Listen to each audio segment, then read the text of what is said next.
Welcome back to Ultimate Movie Recaps. Thanks for supporting us. Today I am showing a 2013 American action horror film titled World War Z.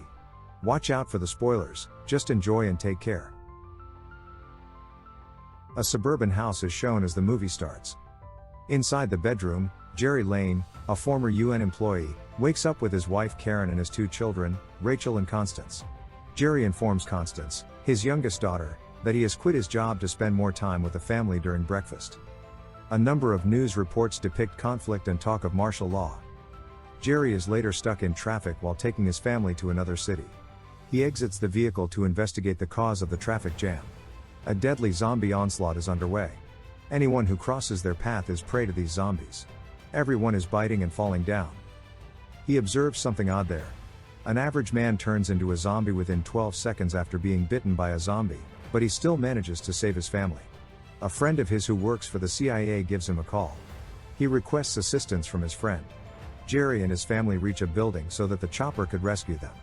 As they enter the building, a large number of people turn into zombies and start attacking others around them. Jerry is also attacked by a zombie. When he was about to be killed by a zombie, a resident child kills that zombie. Unfortunately, the zombie's blood gets spilled on Jerry's mouth and he believes that he could also turn into a zombie soon. He enters the building's roof and decides to attempt suicide in order to prevent himself from turning into a zombie and harming his family and others. He does not become a zombie, even after 12 seconds. He discovers that no one can become a zombie by absorbing zombie blood.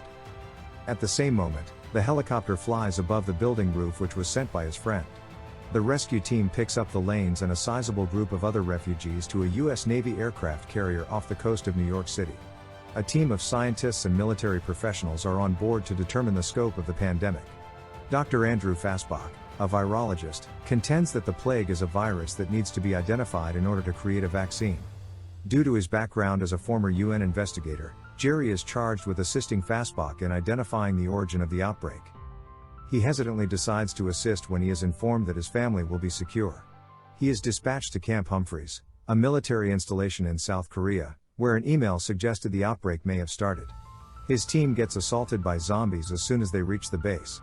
Fassbach accidentally kills himself due to a gunshot after falling on the C-130 plane's ramp out of fear and cowardice. Jerry and the group are forced to flee from the wandering zombies as a result of the gunshot.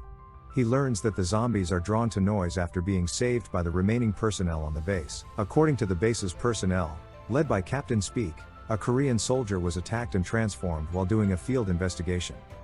In comparison to more recent times, his transformation took a lot longer. When the sick guy attacks the base doctor, they are both set ablaze. One of Speak's guys was able to stand in the middle of the infected people. When the soldier is questioned about how he injured his leg, he replies that he has been experiencing pain recently. The soldier has a slight limp when walking. A former CIA agent named Hoffner, who was jailed for providing weapons to North Korea, speaks with Jerry. He tells Jerry a horrifying tale about how the North Korean government was able to stop the disease from spreading in their nation by having every citizen's teeth pulled within 24 hours. This prevented the inhabitants from spreading the disease through bites. Hoffner directs Jerry to Jerusalem, where the Israeli Mossad had established a safe place just before the outbreak was proven, raising the possibility that Israel may have been aware of what was to happen in advance. In order to minimize noise while they refuel the plane, Speak's team travel by bicycle and board Jerry. The zombies attack Jerry as Karen tries to contact him, and Jerry's satellite phone goes out of order. Once the plane has been successfully refueled, he and the pilot of the C-130 take off. Later Jerry meets Mossad director Jurgen Warmbrunn in Jerusalem.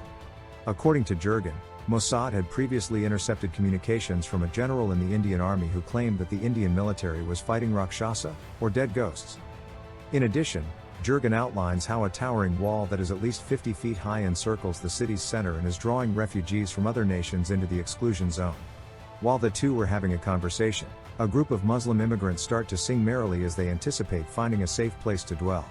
The singing gets louder when one of the women finds a microphone, attracting the zombies outside and begins scaling the protective wall, forming a sizable group that eventually succeeds in entering the city.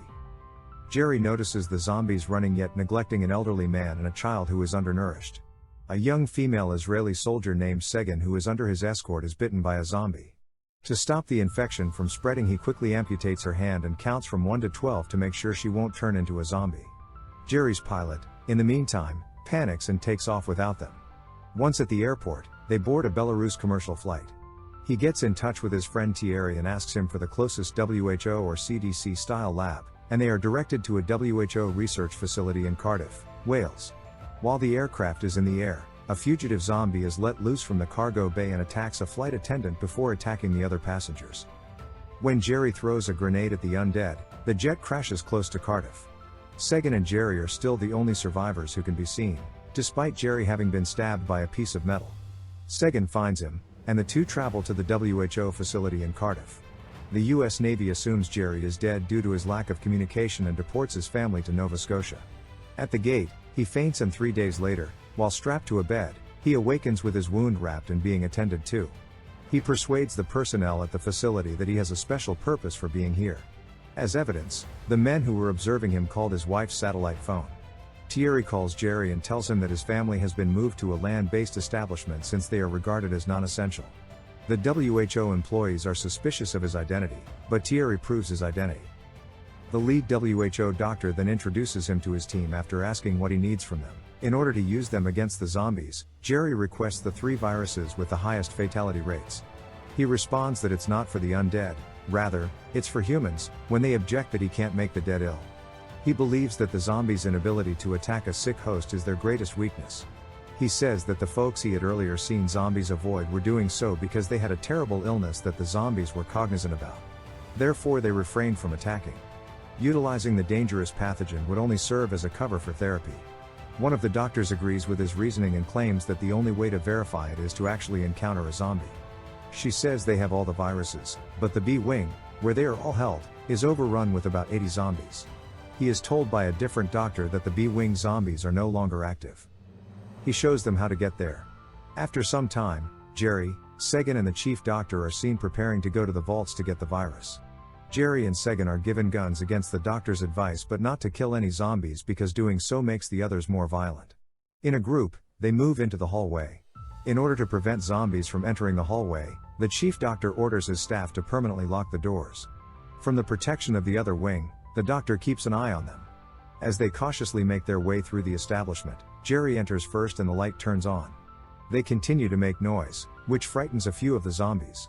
When they arrive at the lab that has glass doors, Segan enters the lab first, followed by the doctor and then Jerry, all without letting the zombies know they're there. When they reach the vaults, a flip door creates a noise that awakens the undead. After passing through, they reach the vaults. There are zombies there as well. Segan kills one of them, causing the others to swarm in their direction. The zombies are neutralized by Jerry, allowing the other survivors to enter the vault. A large portion of them are entrapped behind the door. Only Jerry keeps pace with him. It wasn't too difficult for him to take it down. Another appears out of nowhere, and he also captures him. More zombies confront Segan and the doctor when they enter the vaults. They leave despite being pursued by a pack of zombies. The other doctors unlock the doors for them. Eventually, they shut the door. Jerry expires while running to get to the vault where the viruses are kept.